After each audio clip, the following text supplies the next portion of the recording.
Ngayon, mag-prove tayo ng isang item from secret number 3, which is this. For all integers, a, b, and c, if a divides b and b divides c, then a divides c. So, bago natin ito i-prove, I think, discuss muna natin yung definition ng divide. So, syempre, para alam mo kung paano atakihin yung proof, you need to know the definitions. Okay, ito yung definition ng divide. So, let a and b be integers. Itong notation na to, this is the set of integers. Tapos, let a be not equal to 0. So, bakit a is not 0? Kasi, kung magiging 0 yung a mo, ano yan, magiging undefined. Kasi pag sinabi mong 0 divides b, yung a mo 0, tapos 0 divides b, undefined yun. Kasi, ang magiging form nun is b divided by 0. Any real number, well, integer kasi naman ay real number, di ba? Pag dinivide mo by 0, definitely undefined. So, bawal maging 0 yung a. So, we say that a divides b if there exists an integer q. So, yung sabihin na notation na to, integer si q. Such that, yung b, kaya ko isulat as a times q. So, sinasabi dito na a divides b kung kaya kong isulat yung b as a times q. And ang definition to, this is an if and only if statement. So, by conditional to. So, kung kaya mo to isulat, this implies a divides b. Tapos conversely, kung a divides b, kaya mo siya isulat as this. So, this definition is, biconditional siya. So, for example, so para clear kung ano yung sinasabi ng definition, consider natin itong 2 divides 12. Bakit 2 divides 12? Kasi yung 12, kaya kong isulat as 2 times 6. So, yung A ko dito, my A here is 2, tapos yung B ko is 12. Tapos so gamitin yung definition, B is equal to A times Q, where A is not 0. So, ito yung 12, which is B. Yung 2 ko is A, clearly di siya 0 kasi 2 is not equal to 0 naman. Tapos yung Q dito is yung 6. So, yung 6 ko ay integer. So, ayun, integer naman si 6. So, pasok siya dito. So, by definition. Tapos another example is 5 divides 20. Kasi yung 20, kaya ko isulat as 20 is equal to 5 times 4. Yung 5 ko, dito yung A. So, yung 5 ko, di naman siya 0. Tapos yung 4 ko yung Q. And ayun, yung 4 naman is integer. So, pasok siya. So, ito na. Prove na tayo. Ito na. So, lista mo natin yung assumptions and yung mga want to show. So, ito yung assumptions natin. If A divides B and B divides C. And yung want to show natin is so A divides C. So, syempre, gagamitin natin definition ng divides.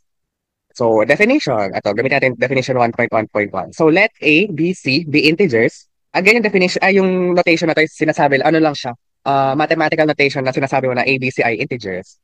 So, again, gamitin natin definition. So, A divides B, B divides C. So, dapat yung A ko is not equal to 0, yung B ko din not equal to 0. Kasi, kung mag-0 yan, magiging undefined tong dalawa. So, dapat not equal to 0 yung A and B. And ayun, suppose A divides B and B divides C. So by definition, A divides B, kaya ko isulat yung B is equal to A times K. Yung Q naman guys, kahit anong letter naman yan, di naman strictly na Q. Basta wag mauulit. Correct, ginamit mo na yung Q. So dapat ibang letter na gamitin mo. Or sabi natin Q, Q sub 1, Q sub 2, mga ganun. So ito A divides B, naging ganito siya by definition. Tapos yung B divides C, magiging C is equal to B times L. Tapos, state nyo to na for some integers K and L. Actually, mahalaga tong part na to kasi pag hindi nyo siya in-state, like, ang pwedeng itanong sa'yo, what is K? Like, ano yung K dyan? What is L? So, dapat, state nyo to. So, B is equal to A times K for some integer K and C is equal to B times L for some integer L. Tapos, meron ka dito, B is equal to A times K. Pero may B ka dito. So, pwede mo i-substitute. So, I will substitute to this. So, ayan, magkakaroon C is equal to A times K times L. And magiging ganito siya. C is equal to A times KL. So bakit?